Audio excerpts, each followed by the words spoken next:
नमस्कार, मैं हर्षित तिवारी। अब है न्यूज के 19 अगस्त गुरुवार दोपहर के बुलेटिन में आप सभी का स्वागत है। आइए देखते हैं अभी तक की ताजा खबरें। इस बुलेटिन के प्रायोजक हैं आर के निवास बाय आर के डेवलपर्स। शानदार घर खरीदें अब अपने बजट में। फ्रीगंज में सिद्धि विनायक टावर के पीछे स्थित एक मल्टी पर कब्जा लेने के लिए पूर्व सांसद डॉक्टर चिंतामणि मालवीय का पुत्र दुष्यंत गुरुवार को पहलवानों की टोली लेकर पहुंच गया।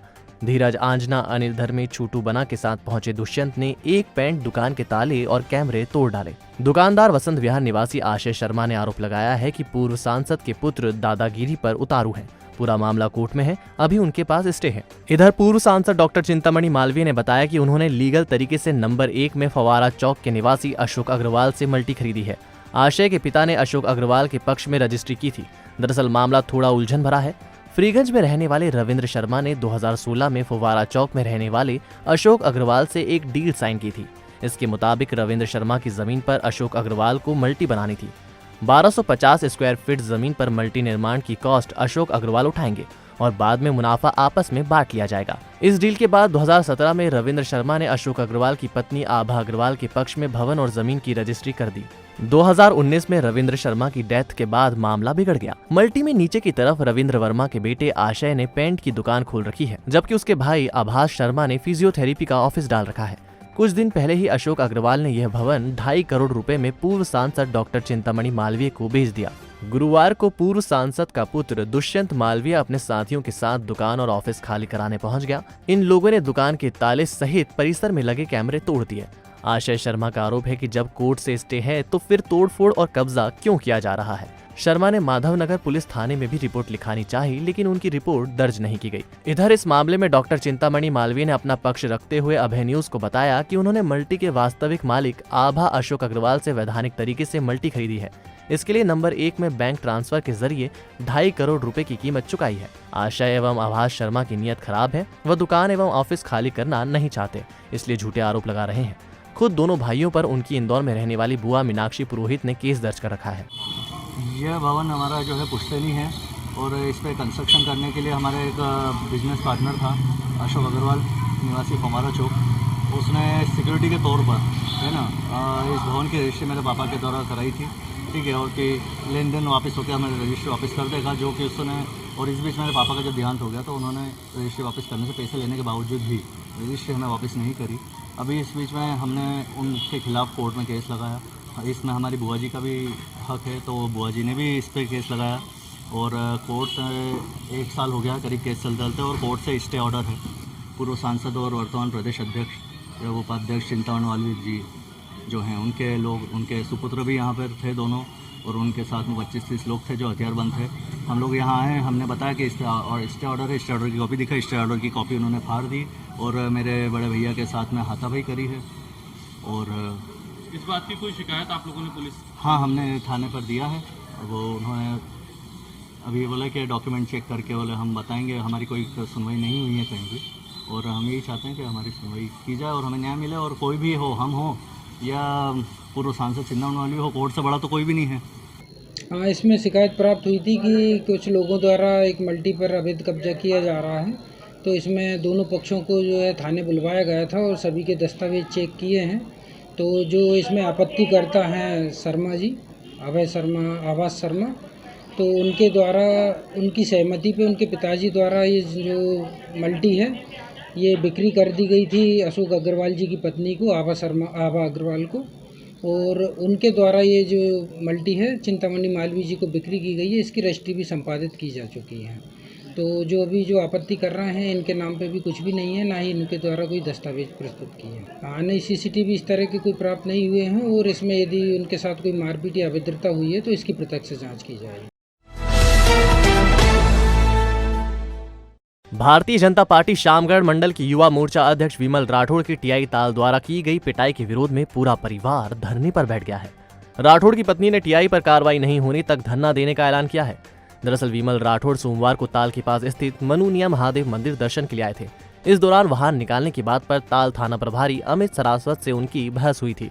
राठौड़ ने आरोप लगाया था कि सरास्वत ने उनके साथ मारपीट की और परिवार की महिलाओं के साथ बदसलूकी की। राठौड़ ने उनके साथ हुई घटना की जानकारी कैबिनेट मंत्री हरदीप सिंह डंग को भी दी थी।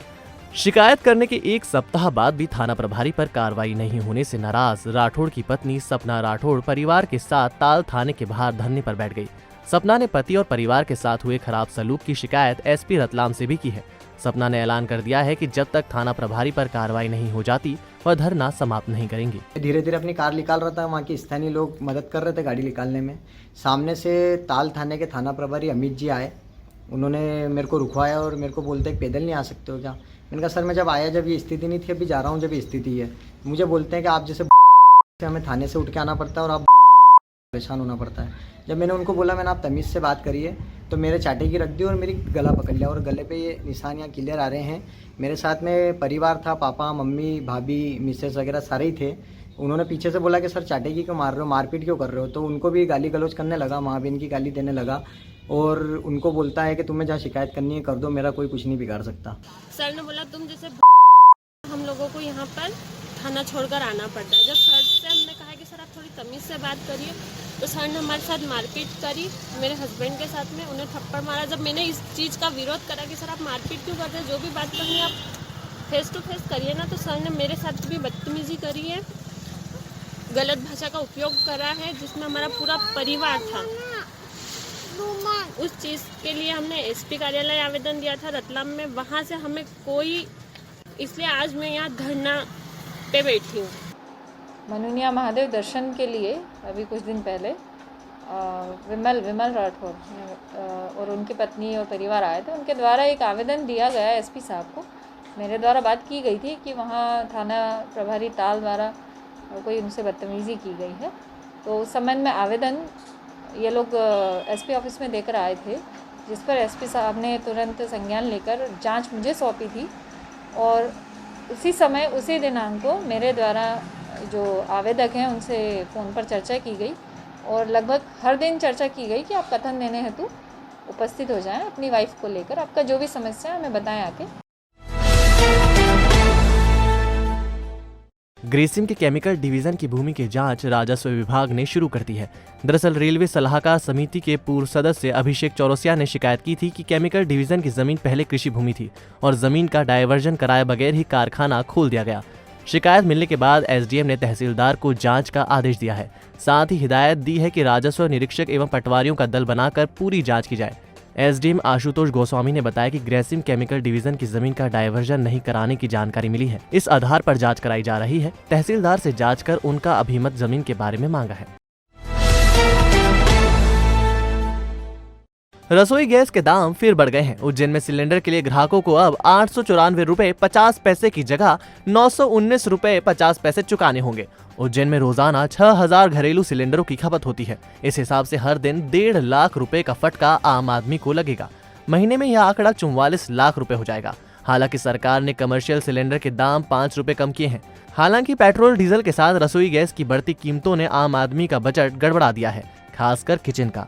इसका सबसे ज्यादा असर महिलाओं पर पड़ रहा है। फिलहाल सरकार किसी भी तरह की रियायत देती नजर नहीं आ रही। शहर के आसमान में बादलों की गश्त गुरुवार को भी दिन भर जारी रही। रात से चल रही रिमझिम बारिश सुबह तेज बारिश में बदल गई। बावजूद इसके बादलों का बरसना दिन भर जारी रहा। शहर में बारिश के आंकड़े ने 500 मिलीमीटर निशान पार कर लिया है। हालांकि औसत बारिश से ये काफी पीछे है। सावन का झूम कर बरसना जारी है। बुधवार से जारी बारिश का दौर गुरुवार को भी चलता रहा। बादल आते जाते रहे और पानी बरसाते रहे। उज्जैन शहर में सुबह और शाम मिलाकर दिन भर में 4.4 मिलीमीटर बारिश रिकॉर्ड की गई। इसके साथ ही उज्जैन में बारिश का आंकड़ा 511.4 मिलीमीटर पर पहुंच गया। अच्छी बारिश से मौसम 2 दिन से बेहद खुशनुमा हो गया है। इसके चलते दिन और रात के तापमान में गिरावट भी दर्ज की गई है। गुरुवार की सुबह रात का तापमान 23.4 डिग्री रिकॉर्ड किया गया, जबकि बुधवार दिन के तापमान में 6 डिग्री की गिरावट दर्ज की गई। मंगलवार को दिन का तापमान 31.5 डिग्री था। बुधवार को यह घटकर 25.5 डिग्री दर्ज किया गया। आइए अब देखते हैं अलग अलग तहसील में बारिश का आंकड़ा। उज्जैन तहसील 499 millimetre, Ghatiya 715 millimetre, Khalsrot 589 millimetre, Nagda 665 millimetre, Badnagarh 614 millimetre, Mahidpur 739 millimetre, Jharda 821 millimetre, Tarana 477 millimetre. शहर की जल प्रदाय व्यवस्था का प्रमुख स्रोत गंभीर बांध में अभी 20% पानी भी नहीं आया है। बुधवार को बांध में पानी का स्तर 398 MCFT था। इस बार गंभीर बांध में 12 अगस्त को 420 MCFT पानी आया था। उज्जैन पुलिस ने चोरी करने से पहले ही चोरों की एक टोली के 5 सदस्यों को गिरफ्तार कर लिया। ये लोग नरसिंह घाट क्षेत्र में वारदात करने की योजना बना रहे थे। टोली का मुखिया बंशी कॉलोनी का निवासी जितेंद्र शर्मा है, उसके साथ लक्ष्मण मराठा था। ये 3 बालकों के साथ चोरी की तैयारी कर रहे थे। इससे पहले ही पुलिस ने सभी को दबोच लिया। आरोपियों में से एक जितेंद्र शर्मा चोरी का आदी है और अलग अलग थानों में उसके खिलाफ 4 केस दर्ज हैं। आरोपियों से पुलिस ने 2 चाकू, पेचकस, टामी और चाबियों के गुच्छे बरामद किए हैं। तो आपने देखा हमारा बुलेटिन। आपको हमारा बुलेटिन कैसा लगा, इसका फीडबैक कमेंट सेक्शन में जरूर दीजिएगा। कल फिर मिलेंगे। नमस्कार।